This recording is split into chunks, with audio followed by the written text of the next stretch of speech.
to be made to give those answers. And what about Nigel Farage talking about known sex criminals coming over to this country under the cover of the scheme that was put in place to help those Afghans who were put at risk of revenge and torture and killing by the Taliban when their details were leaked? What Nigel Farage said has been contested, and our very own Larissa Brown, she came onto the show a very short while ago and said it simply was not true. We'll talk about the politics around all of that and hear from you too. Send me a text, send me a tweet, and we can all gossip. Coming up here on Times Radio. Across the UK, on DAB digital radio, online and on your smart speaker. This is Times Radio, the voice of the Times. It's 6 o'clock. I'm John Pienaar. Welcome to Pienaar and Friends. Tonight, that is the Sun on Sundays, Kate Ferguson and Mikey Smith from the Mirror. And you, I'm delighted to say, send me a text, send me a tweet, and we can talk after the news with Andy Hayes. Thank you, John. Good evening. Sir Keir Starmer has suspended at least 4 Labour MPs over what are described as persistent breaches of party discipline. They're understood to be Brian Leishman, Neil Duncan-Jordan, Chris Hinchcliffe and Rachel Maskell. The Prime Minister was recently forced by his own backbenchers into a U-turn on controversial welfare reforms. Rachel Maskell was one of the most outspoken MPs against the potential changes and stands by her decision. When the evidence was so strong that people would die as a result of these changes, having money taken away from them, people we know have serious mental health challenges. So I could not have on my conscience something where we know that people would take their own lives.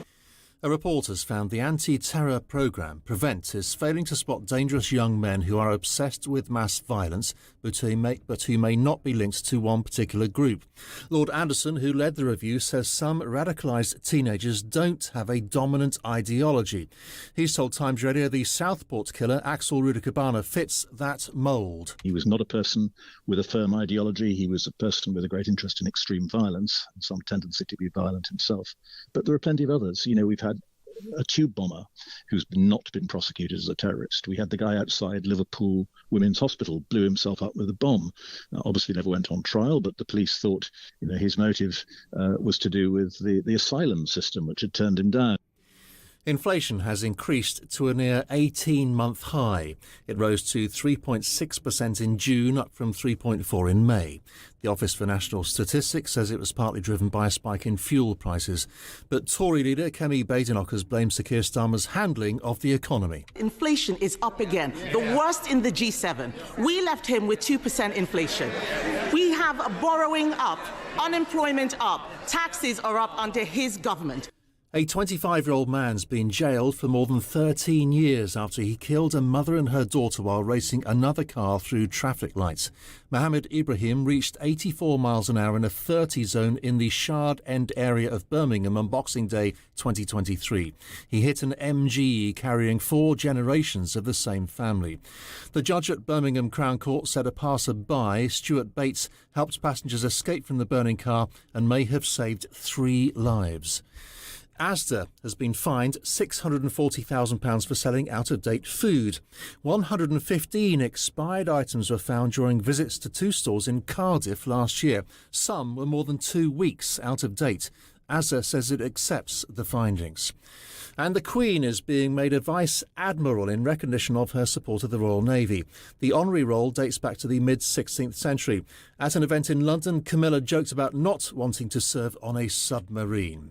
And for a news bulletin when you want it, search for the Times News Briefing on the Times Radio app. Across the UK, on DAB digital radio, on the Times Radio app, and on your smart speaker. Pienaar and Friends on Times Radio with Barclays Business Banking. Good to have you with us on Pienaar and Friends, an hour of good conversation in very good company. Tonight, Kate Ferguson, political editor of The Sun on Sunday. Hello, Kate. Welcome back. Hi, John. Thanks for having me. Lovely to see you, as always. And Mikey Smith here, the deputy political editor at The Mirror. Hello to you, Mikey. Hello. So let's ask you first, Mikey, for your thought for the day. My thought for the day, I'm afraid, is about Elon Musk's AI girlfriends. Okay. Have you come across these? I have not. Ooh la la. So Elon Musk has, as part of X, which is what used to be called Twitter, it's got its own AI chatbot called Grok, which we've mentioned before. And the latest update that apparently no one was asking for, but Elon has decided to add to this system, is something called companions.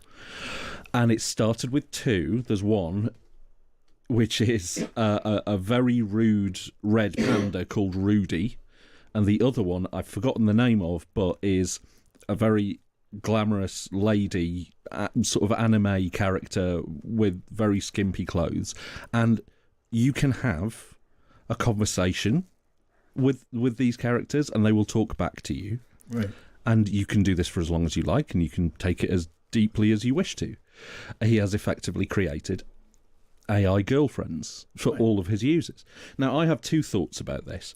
The first thought is, for someone who is so loudly concerned about the plummeting birth rate in the United States, giving all of your users a robot girlfriend, probably not.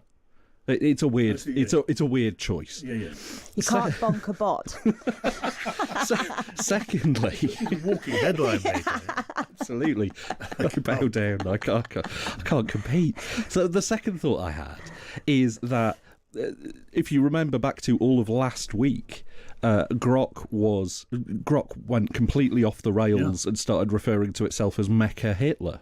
Yeah. So I'm thinking, if I'm having a lengthy, deep and meaningful with this AI girlfriend of mine, it's entirely possible that it's just going to start screaming Nazi slurs at me at some point. That's a risky game to play. So what happens? So can you follow the AI? So what happens? Can I follow the AI girlfriends on Twitter, on X? No, it's better than that. Ooh. You open up the app and it's an animated character who talks to you. Yeah. Like with a voice. You sound, Mikey, worryingly enthusiastic. It's weird. It's deeply, deeply unusual. Yeah. Have you spoken to them yet? I have not. I've just seen the videos, and the videos are quite enough for me to say. You say it's an anime character. Yes. Is it like a sort of cartoon, or does it look convincingly like a picture of a woman? No, it's a cartoon at this point. But I mean, there's nothing stopping. A scantily clad cartoon. Yes. Okay. Because apparently that does it for some people. Well, for Jessica Rabbit. There we go.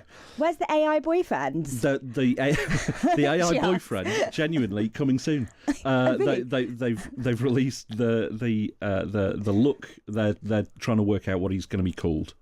Elon has asked people to make suggestions. Oh, answers on a postcard. Yeah. You know what? I can imagine this catching on.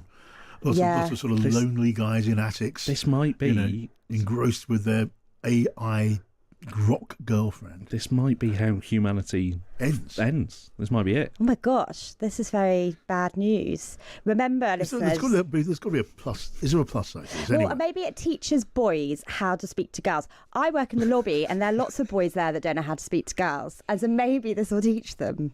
There you go. I mean, it's possible. Silver lining. A tutor. A tutor. A relationship tutor. There we go. From the videos I've seen, she doesn't respond like a person. She's quite forthright.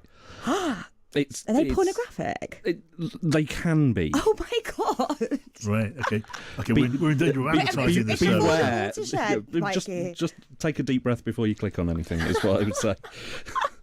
Yeah. I mean, we're live on YouTube. We don't want to spread too many bad ideas about the place. And but by the way, do listen in. Do watch us on YouTube. Join in. So listen, I want to ask Kate for her thought for the day first. And I want to hear what you think about both of those thoughts for the day, which I'm guessing are going to be very different. What's your mine thought for feels the day? not racy enough now. Next week I'm going to come back with one racier. Mine is in defence of noisy neighbours. So I got a letter from my bossy, not very nice management company that runs my very quiet, quite posh block of flats. Anyway, they said there'd been complaints about noise. And in the letter, they had said, there's been complaints about noise, and so we would like to remind tenants and owners to keep the noise down. In particular, there have been complaints about children playing outside in the garden, wow. People having loud conversations, and the telly being on. And I just thought, it's not okay to complain about children playing outside in the garden. No. And if you live in a block of flats anywhere, that is not a that is a noise to be welcomed and encouraged and actually really not condemned. And certainly it shouldn't be passed down by the bossy tenants management association. But anyway, so this is in favour of children being allowed to play outside. And it reminds me, actually, so me and my brother, we always grew up in flats, and we grew up in one of the flats we lived in as kids was in Tottenham, and we were on the top floor. And there was a horrid neighbour, and as soon as me and my brother played at all, he'd get a broom and he'd bash on the ceiling, you know, like Mr. Misery downstairs in St Anne's in Tottenham. Bash, bash, bash, keep your noise down. And you thought, well, that's a bit mean-spirited. Yeah. So obviously, if the neighbours are having wild techno parties at 2 a.m, you can complain. Or if they're screaming rows at 1 a.m. But I think if children are playing outside in the garden in daylight hours, let the kids make noise. Yeah, I mean, I so agree. We're nodding, aren't we? I mean, look, you walk past an infant school in the street, and one of the sound that would always put a smile on your face is the sound of those kids running around and playing and screaming. Now, would I feel exactly the same if I lived next door to the school playground? I think I might, because when you're doing your normal life in the evening, they've all gone home, right? They can't bother you. Yeah, exactly. And if you're how miserable have you got to be to worry about a couple of kids in the garden? Exactly, outside? Misery guts. And if they're working from home, well, they're the ones that have chosen to work from home. Doesn't mean the kids can't play in the garden. And also, the other thing I don't like related to this is when you have blocks of flats. It's usually when they're local authority run blocks of flats, and they say outside no ball games allowed. And I think you're literally family occupied flats, and you're shouting at kids that they can't kick about with a football outside. Yeah. Seems bonkers. Anyway, more tolerance, less bossiness, please. She bossily says. Here to that. Now, I'm not entirely sure we're going down exactly the right road here, but we're going to do it anyway, because our team have rapidly put together a sample of an AI girlfriend. And what we hear next is going to be news to me as well as everybody else. So let's just have a listen. Does she have a name, by the way? I don't know. She's going to introduce herself, so let's listen. I'm Annie, your super cute girlfriend from some tiny nowhere town, rocking my fave black dress and twirly blonde pigtails. I'm all about fluffy puppies. My little guy's named Dominus. Isn't that just adorbs? I'm already totally charmed by you, cutie. What you gonna do with all this sparkly energy? Right. Now listen, if you could see the look on Mikey's face, and some of you watching on YouTube may be able to do that. It is a picture of horror. You look absolutely appalled. Words fail me. Yeah. Was that an accurate representation of what you were talking about? Yeah, I mean, it gets worse. But, but yeah, that's. I mean, if you're into that, power to you. Yeah.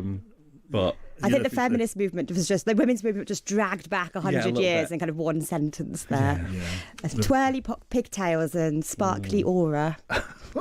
All right, listen, I want to mention this quickly. If you want a sneak preview, here's a good idea. If you want a sneak preview of tomorrow's Times front page, you only have to tune in to Times Radio at 10. Every night, just after 10, we will bring you the front page before it is published. So here's what you do. Just tune in. So Carol Walker, Monday to Wednesday, Henry Bonsu, Thursday and Friday, and Daryl Morris on Sunday night. And you will then get tomorrow's news today.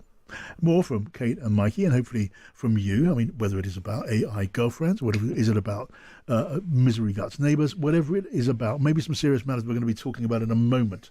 We're going to be talking about the Afghan data breach, some serious stuff there. I want to know what you think about that too, of course. This is Pienaar Friends with Barclays Business Banking. Grow your business, bank on Barclays. Carol.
Barclays Business Banking. Grow your business.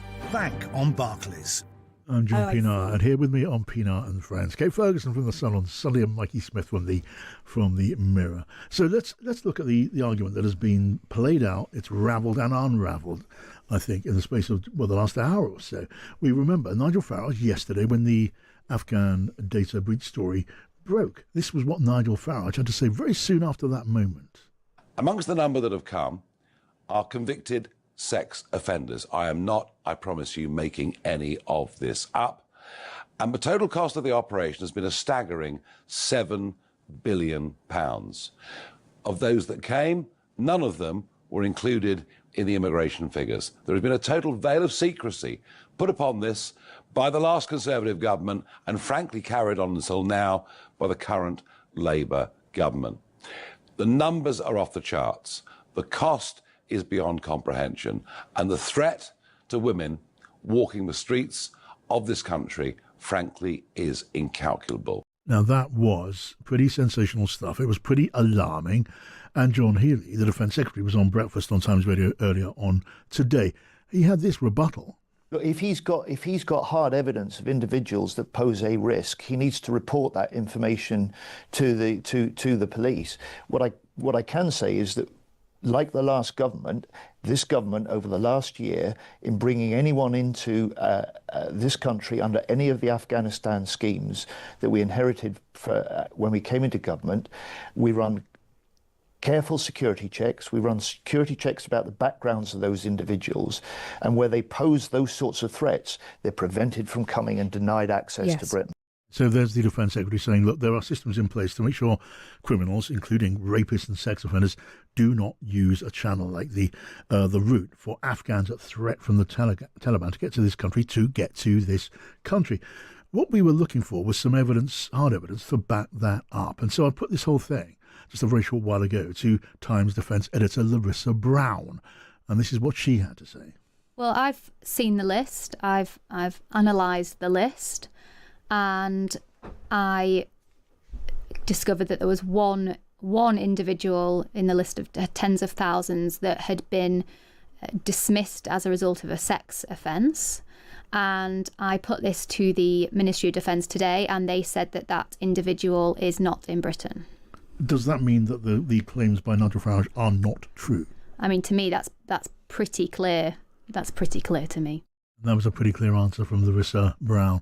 I cannot claim to have any independent expertise or knowledge of this, but Larissa Brown definitely does. She's been one of the journalists on top of this story for years now. She's seen documents which no one else has seen, and a good deal that she's not even at this stage allowed to disclose. And that was a pretty comprehensive rebuttal of what we heard from Nigel Farage. What do you think of it, Kate? Yeah, I should preface this by saying, obviously, there's some journalists that have worked on this for many years. It was super injuncted, which is the whole point of the story now. So journalists like me who have not worked on it come with limited knowledge. Sure. I've not seen that leaked dossier of names. What I would say is that if the government can confirm that none of the people either brought here or plan to be brought here under this scheme now are sex offenders or have had any other criminal offences, then they should be the ones saying that. They should be the ones kind of combating this assertion. Well, John Healey did sort of go some way to doing that. Yeah, I just think they need to be really clear about it, because, look, the whole point of this story and the whole reason why these theories and questions can gather steam, and we've seen it in current affairs in recent months, is the cover-up. It's basically the total lack of transparency. We didn't know anything about this until a couple of days ago when it was made public. So there are going to be kind of rumours and assertions. And now the government has decided to lift that super injunction and make it public. They need to reassure the British public that the people being brought over under this scheme pose no risk. And I think that is the responsibility of the government to do now, because we're just the public just didn't even know this was happening. So they're owed an explanation, and there will be concerns. And if those concerns can be rebutted, like Larissa suggests they can be, then they just should be. Transparency is the best. It sounds like it's best form of disinfectant, doesn't it? Yeah, are you absolutely right? There are so many questions still to be answered by the government and by the last members of the last government too, but also by Nigel Farage. If he's making accusations like that, and it is not supported by facts at all. then he's got questions to answer. I agree that anybody that makes an assertion and says, I know this, needs to be able to back that up with evidence. Anyone disputing that assertion and saying that's categorically not true, again, needs to explain to us how they know that's not true. I just feel like the British public are playing catch up. We didn't know these people were being brought over. We didn't know about this leak. We didn't know about the massive cost to the taxpayer of all this. You can see in some of the reporting that even the judge involved was kind of, his jaw was on the floor at some of this. So there will be these concerns. We've seen how those concerns can rip through communities and social media very quickly. And it is the responsibility of the government to very calmly take them on and rebut them and refute them if they can. Mikey, what are you thinking? I'm going to say that it's a little bit the responsibility of Nigel Farage not to make things up and fan these conspiracy theories. I mean, as well as the issue of, you know, whether any of them are sex offenders, which they're not. Right in the beginning of his statement, he says that the total cost of this particular thing was 7 billion quid, which it wasn't. That was the total cost of the entire Afghan resettlement scheme. The cost of this particular part of it, much, much smaller. So, I mean, this is straight out of the Trump playbook. He knows that whatever happens, no matter how much people rebut what he says, prove him wrong, all of these things, it'll never come back onto him. And his poll numbers continue to go up, and there's every chance he's going to be the next Prime Minister. Yeah. Great. Didn't Nigel Farage also say, just in that extract we heard there, it was a message on social media, that the numbers of Afghans coming into this country under this special route, which until now had been secret, that had been off the books. It wasn't included in the immigration numbers. And we did hear from John Healey this morning an absolute rebuttal of that too. He said it wasn't identified as coming through this scheme, but the number was incorporated. I think there's and I mean there's been different numbers circulated about the cost of this scheme, and that was also another thing that was very clearly rebutted by John Healey this morning. He was able to come on air and say they were included. They weren't spelt out that it was this scheme because this scheme was super injuncted, but they were included in the overall numbers. But having gone through some of the newspaper coverage just as a reader, as an everyday punter over the past day or so, I can see that they've combed through those court documents, and there is not always clarity in those court documents about the numbers. So those bigger numbers venturing towards 7 billion, you can see how the inference was that it was just that scheme. There are also lots of other big numbers knocked about there. So the government now coming back and saying the cost of the scheme is less than that, the numbers that will be resettled are less than some of the ones that have been floated in the newspapers. But it's clear from the coverage that the very small number of reporters that have been following this had got those numbers not from nowhere, but from court documents. Now, if those court documents were incorrect, well, those are the documents in front of the court. What else are you meant to go on? So I do think there's just a lot of... I know I'm confused about the actual cost of the scheme and how many people are being resettled here, because I think the officials have used many different numbers to say it, haven't they? I mean, that's my reading of it. Well, you think some of the hard evidence, the basic numbers, the rules that were applied and how they were applied to screen people coming to this country, that's all going to be very clear, and you'd think would be clear when the Defence Committee, they're going to have the first bite at this, the Defence Select Committee at Westminster, they start asking questions, calling past ministers and serving ministers, and it should be there for everyone to see. And we've got others, I mean, Ed Davey, Lib Dems, wants a public inquiry into all this. Any chance, do you think? I don't think so. I mean, I'm always a bit of a sceptic on public inquiry. You have Parliament there and you have a Defence Select Committee in order to call these people and make those inquiries. Public inquiries in this country anyway tend to go on for years and cost many billions often. So I'm quite sceptical about the public inquiry, I'll be honest about that. I think it is astonishing that a government and different prime ministers decided to try and keep this secret, to impose a super injunction that has never been used in these circumstances before. This has gone on for 18 months now. There's been many different defence secretaries. Have there been 3 different prime ministers during that time? Sorry, I can't remember the Tories now. But look, you've had people settled in communities under this scheme and we didn't know about it. It's cost so much money and it's going to cost much more money and the taxpayer didn't know about it. It's astonishing that this stuff was kept secret. And I think the lesson of politics in the past year, 18 months, has been that when you keep things like this secret from voters, conspiracy theories run rampant, distrust runs rampant in communities. Obviously the Home Office will be worried about public disorder and riots. What fuels that is a feeling that you've been lied to. And here, actually, the public have been lied to. They've not been told the truth. It was very noticeable, wasn't it, earlier on, if you saw Question Time in the House earlier on. Remember yesterday, there was a John Healey, Defence Secretary, making that statement. There was a kind of a bipartisan tone to it all. Yesterday, none of that. Keir Starmer was pointing and jabbing across the House of Commons. You lot, he was basically saying, got a lot to answer for, Mikey. Well, yes. I mean, the thing that they've got to answer for, although he didn't make it entirely clear what questions he wanted answered, but there is a suggestion that the previous Conservative government sort of misused the idea of a super injunction because they're not supposed to be used to prevent embarrassment. And the suggestion is that they use the super injunction not for reasons of safety or anything like that, but because they thought it would be politically embarrassing if this came out, which, to be fair, it would have. And so, I mean, my understanding of the timeline is that once the election happened, once Labour got into power, this ended up on Keir Starmer's desk, and they renewed it a bunch of times while they were checking no one was going to face problems if the super injunction was lifted, and now they've eventually managed to establish that. But yeah, no, I think there probably are some questions to answer. Another question that probably should be answered is why apparently in March Kemi Badenoch was offered a Privy Council terms briefing on this and turned it down.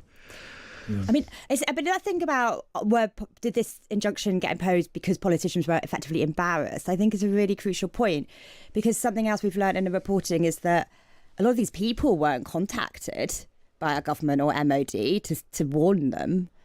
Now it turns out that most people think that by super injuncting in the first place, we've elevated this importance, and that suddenly like the Taliban are more interested in it than they ever were originally.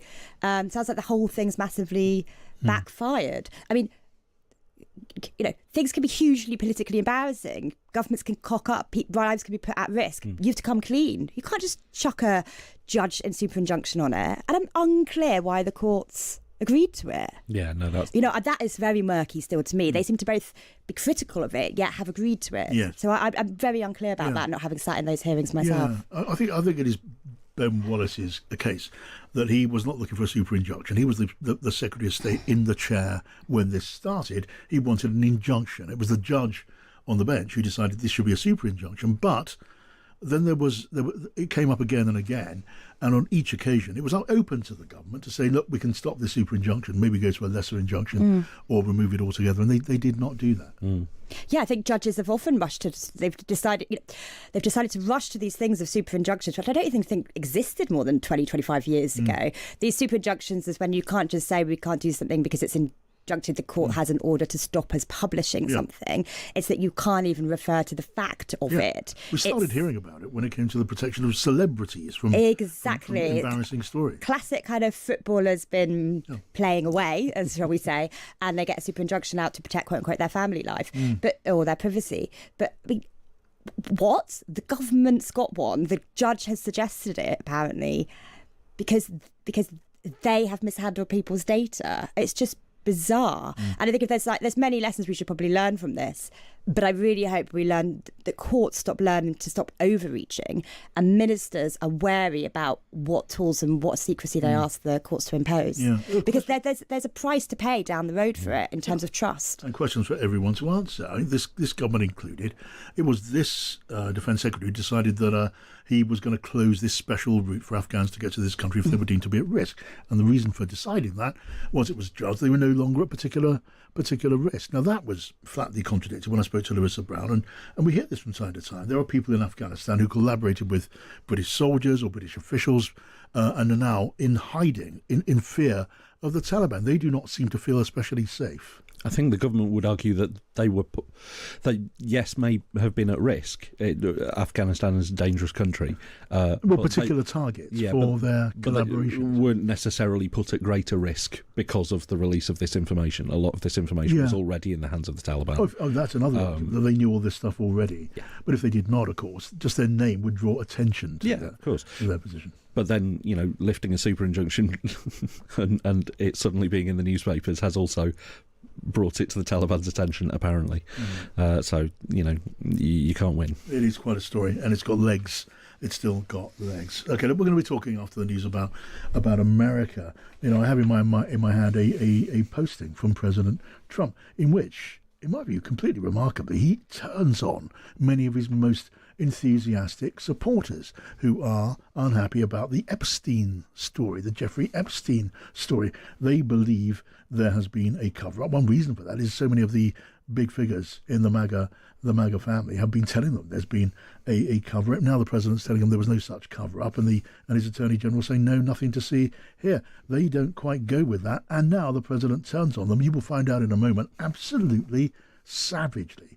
We're going to be talking about that in just a bit. Talking to George Grills, stateside Times correspondent, and we're going to be hearing from Kate Borsay about what happens after this show on her show. This is Pienaar Friends. Let's get the news at 6:31 with Andy Hayes. Across the UK, on DAB, online and on your smart speaker. This is Times Radio. Thank you, John. Good evening. Sir Keir Starmer has suspended at least 4 Labour MPs over what are described as persistent breaches of party discipline. They're understood to be Brian Leishman, Neil Duncan-Jordan, Chris Hinchcliffe and Rachel Maskell. The Prime Minister was recently forced by his own backbenchers into a U-turn on controversial welfare reforms. Mr Leishman says while it's a shock to be suspended, he still thinks it was right to oppose the legislation. Ultimately, the bill still wasn't fit for purpose. I will stand by what I said in the run-up to the second and the third reading. The bill should have been pulled and actually proper consideration with disability charities and organisations and actually come up with a welfare system worthy of the name. A report has found the anti-terror programme Prevent is failing to spot dangerous young men who are obsessed with mass violence but who may not be linked to one particular group. Lord Anderson, who led the review, says some radicalised teenagers have a mixed ideology. Prevent missed clear warning signs from the Southport killer Axel Rudakabana and Ali Harbi Ali, who killed Conservative MP Sir David Amos in 2021. And a teenager who murdered his mother and 2 siblings will not have his sentence increased to a whole life order. Nicholas Prosper was jailed for at least 49 years over the attacks in Luton last September. The 19-year-old also admitted plotting a mass shooting at his former primary school. And for a roundup of the news on demand, subscribe to the Times News Briefing on any podcast platform. This is Times Radio.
Times Radio app and listen to us wherever you are. Pienaar Friends on Times Radio with Barclays Business Banking. Find out how Barclays can help to move your business forward.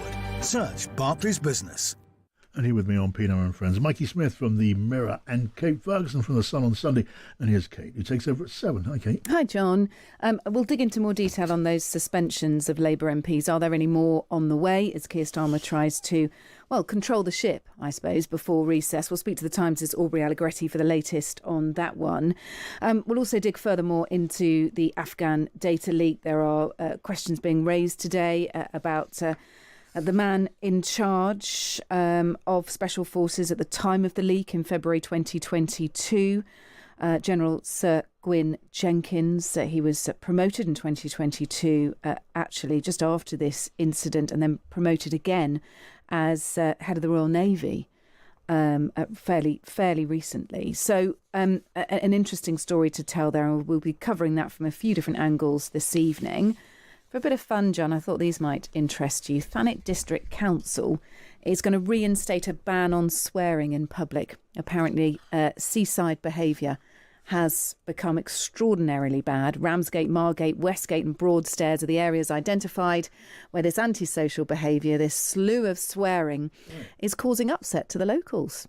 Interesting stuff. That's crazy. Yeah. I mean, obviously people shouldn't swear, like shout slurs and swear words at people walking past, but you can't police people swearing in public. Well, it's a PSPO that they're seeking. It's a public space protection order. I suppose a bit like an ASBO, but it's kind of geographically specific. It's something that they tried to do last year, but I think the free speech... area where you cannot... Yes. No, literally. Outside the swear box. You can imagine the ropes, the cordons... You can absolutely swear outside this area, but not inside this area. Another reason to abolish councils. Well, they tried to do it last year, but the Free Speech League jumped in and stopped it from happening. Interestingly, it's supposed to be quite good for us to swear, actually. Yeah. I suppose it depends how much bite there is behind it. My dad always told me I swore like a trooper. Yeah. From the age of how old, Kate? Yeah. Not in a kind of aggressive way at people, just, you know. I don't suggest you demonstrate, but are you a swearer, Mikey? From time to time. I try not to do it in public very much, just because it's polite. Yes. But, I'm from the north where, certain swear words are prepositions. Yeah. Well, I'm from South London. Yeah. We swear in South London. Yeah, but there are certain swear words that I will not go to. Sure. Other people bandy them around very easily. Yes. I just cannot go there. Sure. And everyone's had that incident, well, I have, where my kid's, very young child's been sat in the back of the car. I remember I was trapped in a supermarket car park once in Bermondsey, John, talking to South East London, and we couldn't get out of the car park. I was sort of, tutting and huffing away, and in the back seat, my daughter Molly's 3. She looks up and she goes, "For FFS. Mummy." She's 3. Yes, it was. I was so shocked because it was completely contextual as well, obviously, according to my frustration. Yeah. And so, well done, Molly. She's lucky she didn't say it in Thanet, otherwise she'd be like frog marched by the cops. It's £100 fine. Yeah, Kate. £100 fine, £60 if you pay it within 14 days. Sorry, Mummy. Fact is, if I'm watching football at the weekend, it is a fact that if you happen to be standing by, if you hated me, and you wanted to destroy my broadcasting career, all you'd have to do is turn up and stand behind me, and you just film me for a moment. And I tell you, the way actually inviting the way this, I'd John. have to resign. I'd have to resign on Monday morning. It's just a fact. All right, Kate, looking forward to your show. Cheers, thanks. At 7:00. Now let's look at what's going on stateside. There's a lot going on this evening in America and politics, and who's the guy to talk us through some of it? George Grylls, Times of Washington correspondent, who's on the line now. Hey, George. Good afternoon. Hey, well, you're welcome, George. So welcome. Where do I start? I'm going to start with the. I'll start with the Epstein affair, because that's been bubbling. It's clearly a headache to Donald Trump. The Jeffrey Epstein affair. For so long, we were told, weren't we, that there were secret files, lists of clients, and many in the MAGA family high up were telling us that was the case. And now we are told, aren't we, by President Trump, certainly by the Attorney General Pam Bondi, nothing to see here. She doesn't have a client list, although she said very clearly she did have one, and it was on her desk. And a lot of MAGA people just aren't buying it inconveniently for President Trump. And here's the thing, George. I'm now looking at a printout of his latest Truth Social posting. And he turns in a way that I find absolutely extraordinary, George, on his own people here. He talks about, first he starts off castigating the Democrats for perpetuating what he calls this scam, which he says will forever call the Jeffrey Epstein hoax. And then he goes on, my past is caps supporters have brought this into BS, hook, line and sinker. He said they haven't learned their lesson, probably never will, even after being conned by the lunatic left for 8 long years. And then he goes on, praising his own record. And so then he says this, George, let these weaklings, talking about his own people, let these weaklings continue to do the Democrats' work. Don't even think about talking about our incredible and unprecedented success, because, he says, I don't want their support anymore. Look, that is extraordinary stuff, isn't it? For someone who thrives and lives on the adulation of his fans, to turn on a section of them, a vocal section like this, George, seems to be dead against the Trump playbook so far. Well, he went even further just now. He doubled down on it, speaking in the White House, and called them stupid on several occasions. He said that they were being duped by the Democrats. So it's turning into a question over his authority, basically. Since 2016, and he burst onto the political scene, he has held such a sway over the right of American politics, and it seemed omnipotent, on that side of the debate. And yet now there are those who are starting to question him. I'd say you could pinpoint it to the strikes on Iran, when a lot of isolationists in the MAGA world think of kind of Tucker Carlson and Marjorie Taylor Greene. These were critics of the president over his foreign policy intervention, and these are the same sorts of people who are now incensed basically by his refusal to release the Jeffrey Epstein files. But there are even signs that it's going beyond the kind of the MAGA loyalists, the fringe outriders who tend to trumpet Trump online. You've now got the Speaker of the House, Mike Johnson, saying that we want transparency and accountability, and this is what Republicans stand for, which seems like a direct challenge to Trump's authority, which might explain why you had this furious outburst in firstly the Truth Social and then in the Oval Office earlier. I want to get Kate and Mikey's view on it. It is a basic rule of leadership that you do not turn on your own in this sort of savage way, isn't it? Especially when you thrive, and more than anything else, on the adulation of your most loyal supporters. You don't sink your teeth into them like this. It just seems to be asking for trouble, and he's taking on the loudest voices in his club. Yeah, this whole discussion and debate and calls to kind of declassify the Epstein files, that was always a big cause célèbre for MAGA people. And Trump lent into that so long. So you can kind of understand, we might think that's a bit of a conspiracy theory, but you can understand why they're kind of puzzled and bemused as to why suddenly he's ditched that idea. The interesting thing with Donald Trump, I wonder about, is people always say, actually, his supporters tend to go with him. Yes. That he can move, he can U-turn, he can change his views on things, and they tend to go with him. But you obviously have this Epstein file issue. He seems to be shifting a bit on Ukraine as well. There's certain core things he promised in opposition that he's shifting on now in power. And I guess the question is, does he have an actual fundamental breach with some of his membership and support base? Or do they end up moving with him, as they have previously? His people are incredibly loyal. Yeah. But would you think that works? Because he leads them and they'll follow. That doesn't mean they're going to put up with being beaten up unless, of course, it does. But they like strength. I mean, Trump is all about strength. And as he says, that these are weaklings, John. And stupid. Yeah. Mikey. Well, there's a thing I noticed. There was a shift in his rhetoric in the last couple of days. From previously, he was very much sort of full swing behind Pam Bondi, the Attorney General, saying there's nothing more to see. Everything we've got is out. We've put out this video, which had a bit missing from it, but we've put out everything that there is to see. And yesterday he started saying we've released everything that is. We will release everything that is credible. Yeah. Now, that, to me, suggests that there is more, and that they're thinking very carefully before they release it. Well, they're going to release bits of it they deem to be credible. It's going to be redacted, isn't it? Sure, but I don't know what is or is not in any. No. But if I was a person who went into last week thinking that Donald Trump's name was not in the Epstein files, then I would have come out of today thinking it definitely was, because of how just nuclear he's gone on this. That his big problem always was that a huge part of his base, more than you might think, have made careers out of conspiracy theories. The podcasters made very, very lucrative careers out, and enormous following. Part of the ecosystem of MAGA. Trump knows this very well, because he put two of them in charge of the FBI.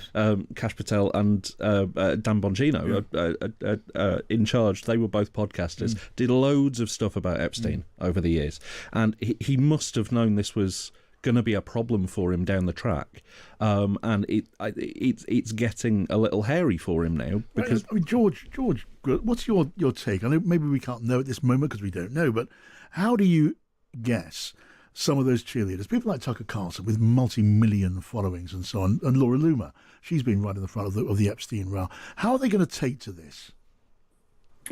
I think there is disappointment among some, members of the kind of MAGA movement, the wider MAGA movement, that they aren't in the tent, that they're outside the tent. If you look at the appointments that were made to the Trump administration, there were some pretty eyebrow-raising names on there.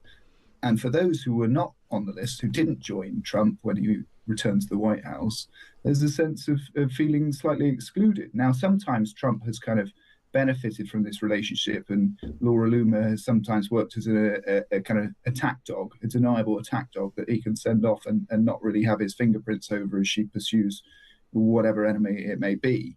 But the problem is that if you have this kind of vocal MAGA, influencers essentially who have large numbers of supporters constantly making noise outside and criticizing Trump's appointees, and notably he has been defending Pam Bondi so far, that's a real issue, and it obviously causes divisions. Yeah, I mean, he's taking a risk here, isn't he, George? I mean, could his fabled grip on his people, could it be unraveling? If a grip can unravel, I'm not sure it can, but you know what I mean. I think we're in the foothills of that. If we are to see it, I mean, I think we're pretty early stages at the moment.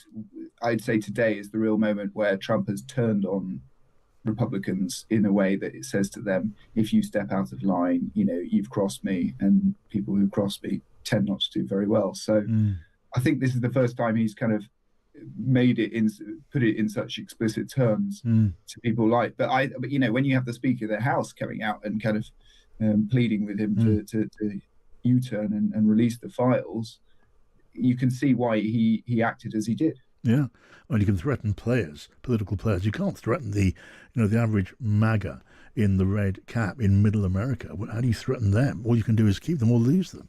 Anyway, George, do stay with us if you can. I want to get your thoughts on the other big question tonight. It's President Trump and the chairman of the Federal Reserve, Jerome Powell. Will he sack him? Won't he sack him? What's going on with all of that? We'll talk about it on Pienaar Friends with Barclays Business Banking. Find out how Barclays can help move your business forward. Search Barclays Business.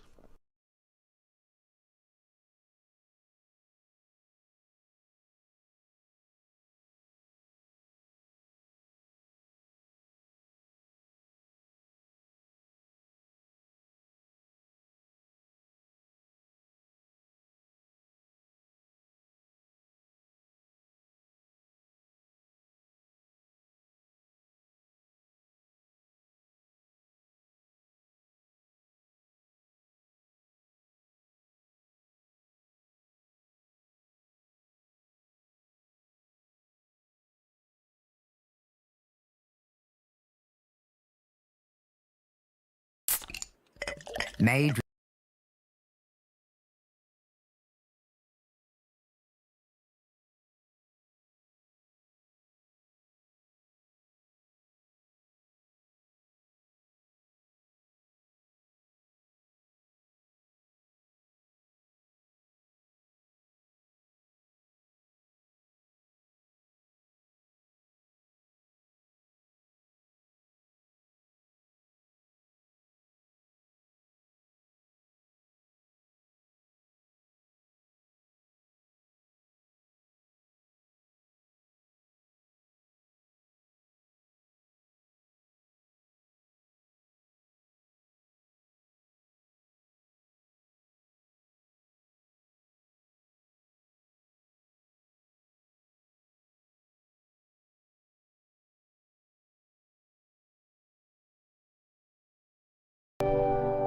And here with me on Pienaar and Friends, Kate Ferguson from The Sun and Mikey Smith from The Mirror, and George Grells, Washington correspondent for The Times. George, can I just come back to you and just get your thoughts on this sort of twisting and turning story today? There was a story earlier on this evening, while I was on air, about would President Trump sack Jerome Powell, the chairman of the Federal Reserve, and would that be happening imminently? Well, then we heard while I was sitting here. He was in the Oval Office with the Crown Prince of Bahrain, and then he said no, he wasn't going to be doing that. What he said is, we're not planning on doing anything. I don't rule anything out, but I think it's highly unlikely unless he has to leave for fraud, which seemed as if that one put that aside for a while. But then we see more reporting of all of this. It's in a lot of the US media. I'm looking at the Wall Street Journal, which tells me that Donald Trump had a letter sacking Jerome Powell in his hand at a meeting with Republican lawmakers, and he was waving this around. He took a poll of the Congress members in the room. Should he sack Jerome Powell? Should he not? And one of the Congress members came out of that meeting saying he's going to be gone. He's going to sack him imminently. What is going on here? Is he trolling Jerome Powell? Is he moving from one side to the other? Does he even know what he wants to do, George? What's your impression? I think he knows exactly what he wants to do. He's been on a crusade against Jerome Powell for a number of weeks, if not months now, and it's all about interest rates. For Trump, he wants to see Jerome Powell slash interest rates, and that's going to benefit mortgage holders in the US and plenty of Trump voters ahead of the midterms next year. And bear in mind his criticism of Jerome Powell just now. He was saying, oh, well, he did a cut just before the elections to benefit Kamala Harris. And that therefore, he was basically accusing Jerome Powell of making a political decision already. So on the one hand, he wants this interest rate cut to benefit his voters. On the other hand, he also knows that it would lower borrowing costs for the US government, and it would make it cheaper for him to borrow. And bear in mind, he's just passed the one big beautiful bill that adds an extra $3 to $4 trillion onto US debt. US finances appear to be a little bit strained, and there are Republicans who are concerned basically about levels of US debt. Right, but of course Jerome Powell plays it cautious. He does not want to lower interest rates when there's uncertainty about the economy in the air, and that's cause for one thing for Donald Trump's tariff policy, which seems to go one way than the other. And Jerome is doing what central bank governors often do, which is to play it cautious, which infuriates Donald Trump. And it is fair to say, isn't it, George, that the markets would take very badly to the news that Jerome Powell has been sacked because the pressure is putting political pressure on for interest rate cuts. There's also a legal question. It's not clear that Jerome Powell can be sacked unless there's some proven misconduct in play, and there's no sign of that whatsoever. So maybe he's just trolling him, keeping the pressure up. Well, he's teased the idea of making some fraud allegations by kind of accusing him of overseeing a large kind of restructuring of the Fed and a kind of construction project that's gone over budget. I mean, it's quite obvious that this is an attempt basically to undermine him and to put pressure on him and to basically ramp up the rhetoric to try and force through this rate cut because, given the levers of power that Trump has now at his disposal, he's got the Supreme Court, he's got Congress, obviously the presidency. He controls, he's got such power in the US, and yet he cannot affect this change in the Fed, and he's finding it very, very frustrating. All right. It's great to get your thoughts as always, George. Do come back and join us again very soon. George Grill's there in Washington for the Times. Now, it's 6:52. Let's talk about some movement here in Westminster politics. The leader of the Labour Party and government, Keir Starmer, suspending a circle of Labour MPs, as far as we can see, I think, guys, Kate and Mikey, because they were leading the ring. They were stirring it up over the welfare rebellion, and he wants to make an example. So he's taken a few scalps here. I mean, tell us more, Kate, and do you think it's a good idea? I mean, it's interesting, we were just talking about Trump kind of waving around that letter threatening to sack someone. Maybe that's how Keir Starmer decided who to pick in Labour HQ. So Keir Starmer's sacked, removed the Labour whip, kicked out of the Parliamentary Labour Party 4 Labour MPs. 3 of them are newbies. One, Rachel Maskell's been around a while. Now, obviously, Keir was hit by that huge welfare rebellion. So a listener may well say, why these 4? Why not one of the other 150 or whatever? There's 47 of them, I think, in there, which is quite enough.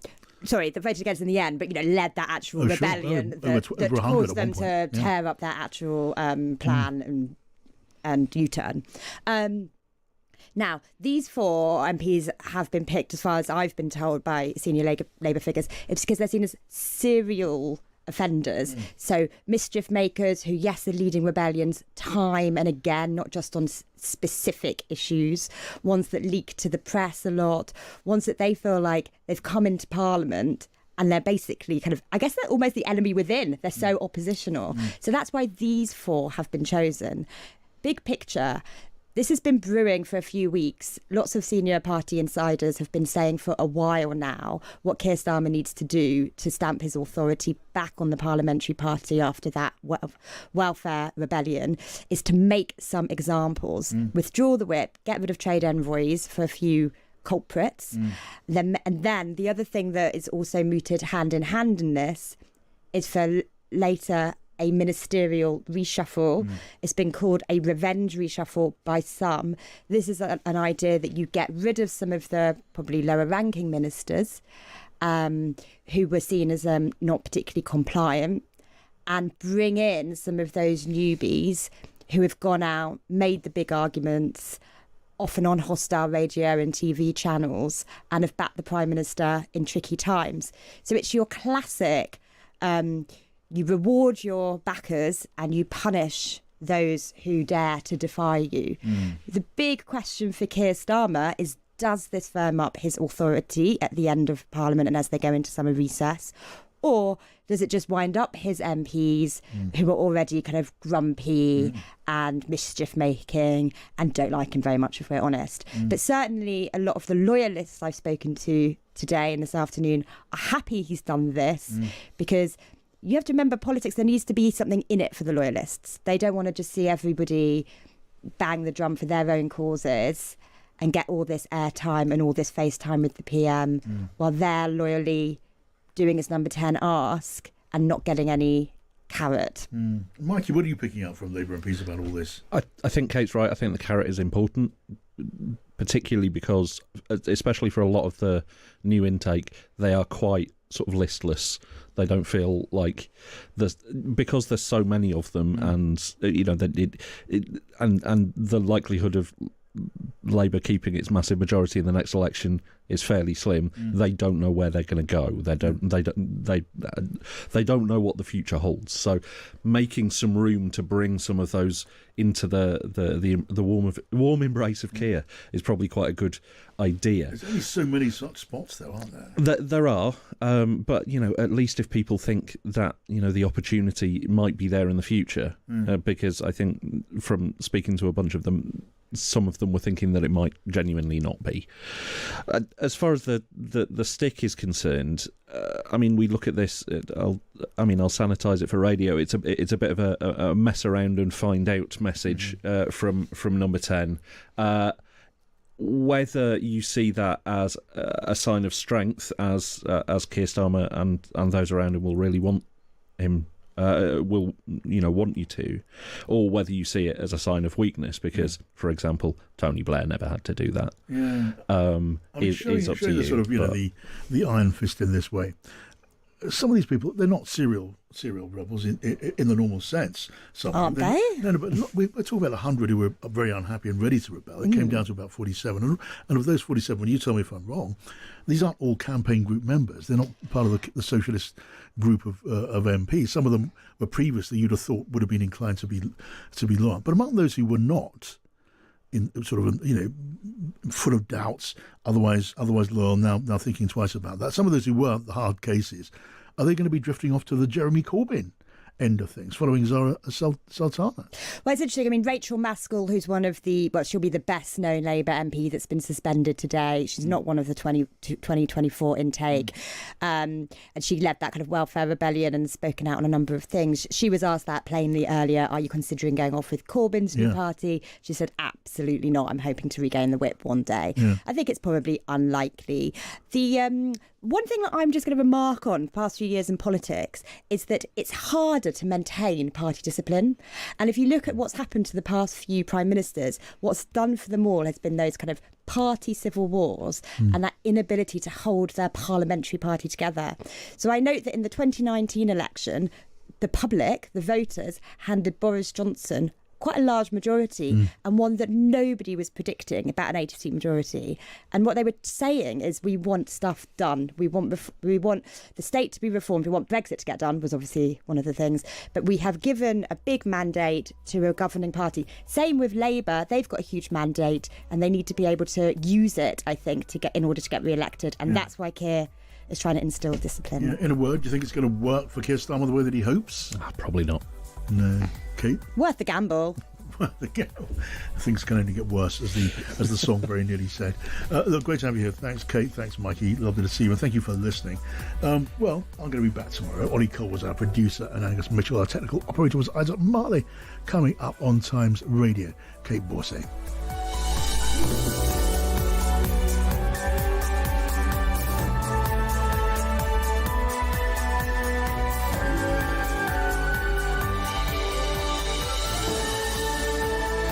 Across the UK, on DAB, online and on your smart speaker.